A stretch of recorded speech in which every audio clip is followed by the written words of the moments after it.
Welcome to This Explainer. Today, we're doing something a little different. We're going to track your tax dollars straight into one of the most complex and, frankly, staggering ecosystems on Earth, the political economy of war. We're going to connect the dots between how modern conflicts are actually waged, who exactly is profiting behind the scenes, and that monumental, often completely messy task of cleaning up the aftermath. Okay, let's dive right into this with a number that's honestly hard to wrap your head around. $2.4 trillion. Over just the last 5 years, private firms have received $2.4 trillion in Pentagon contracts. To put that into perspective, that represents over half of the Department of Defense's entirely discretionary spending over that same period. The sheer scale of this number tells us something absolutely crucial. You just cannot understand modern defense strategy without understanding the massive financial machinery that powers it. So, to understand how all that money flows, here's our roadmap for today.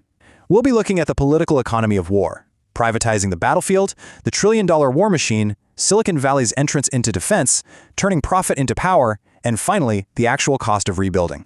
Let's kick things off with Section 1, the political economy of war. When we look at conflict through an economic lens, we really have to stop seeing it as just a battlefield.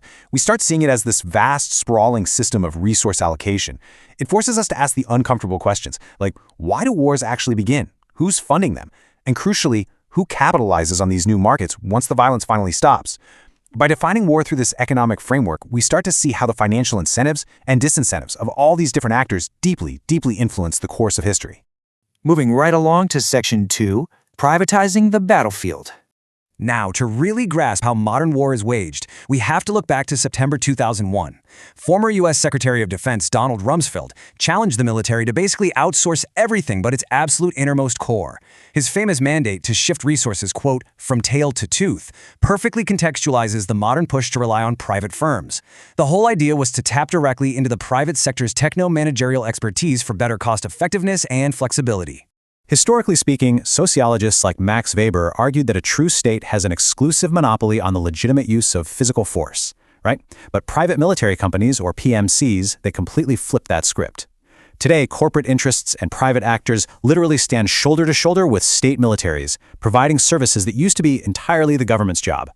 These transnational firms have essentially become powerful, independent governing nodes in global policy. Which brings us to Section 3, the trillion-dollar war machine. Let's look at how this privatization actually translates into hard taxpayer dollars. Just notice the staggering financial disparity here. Between 2020 and 2024, the government poured $771 billion into just 5 weapons companies. Now look at the other side. In that exact same time frame, global diplomacy and international aid received less than half of that amount. It's a pretty stark indicator of exactly where national security priorities are financially anchored, wouldn't you say? And this massive wave of funding primarily flows straight to the Big Five. These are your legacy companies, folks, like Lockheed Martin, Boeing, and General Dynamics. Their entire business models are built on these massive multi-decade programs for traditional heavy hardware. We're talking warships, combat aircraft like the F-35, and advanced missile systems. But things are changing, which leads us to Section 4, Silicon Valley enters defense. We are actually right in the middle of witnessing a massive, fundamental tension in the defense industry right now. The old guard of heavy hardware is facing a serious challenge from the new blood, tech startups out of Silicon Valley. They're making the argument that tomorrow's wars aren't going to be won by heavy metal alone. They're going to be won by software. This new paradigm focuses intensely on artificial intelligence, drone swarms, and autonomous systems. These newer tech companies are essentially arguing that the existing legacy contractors just move way too slowly and honestly lack the software expertise required for future conflicts. So let's take a look at who's actually leading this charge. You've got SpaceX, heavily involved in launching military satellites and providing vital Starlink communications. Then there's Palantir, securing absolutely massive contracts for AI-driven data platforms and advanced targeting systems like Project Maven. And then you have Anduril, building out autonomous underwater vehicles and counter-drone defenses. The Pentagon is actively pouring millions into this new, highly tech-driven vision of warfare. Okay, let's move to Section 5, turning profit into power.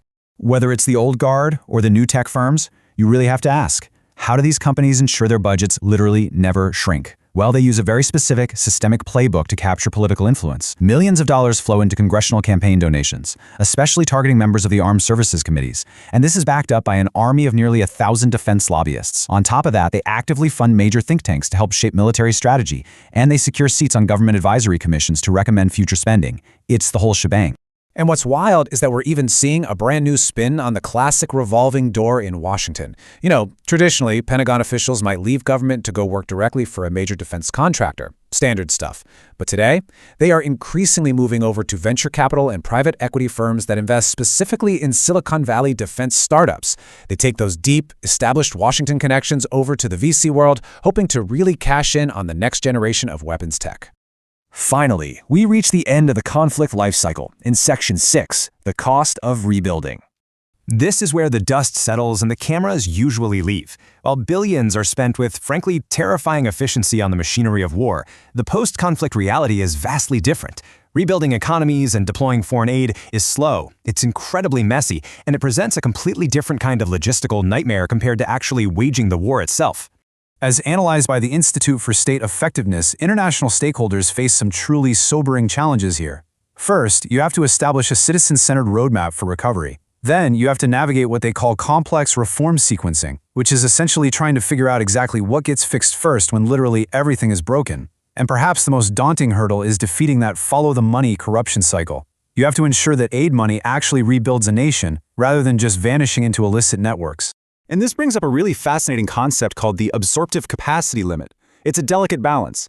Think of a recovering nation kind of like a completely dry sponge.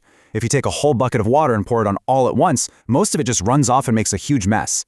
Flooding a fragile state with too much money, too quickly, without the proper institutions in place to manage it, can actually spark hyperinflation and destabilize the region even further. So there's this critical point where unmanaged aid literally becomes bad aid. As we wrap up this explainer, I want to leave you with one final thought to chew on. We've traced the trillions flowing to defense contractors, the lobbyists, the new tech startups. We know exactly who profits from the business of waging war. But when you really consider the fragile, messy, and chronically underfunded reality of post-war reconstruction, who truly pays for the peace? Thanks for joining me for this explainer, and as always, keep questioning the data.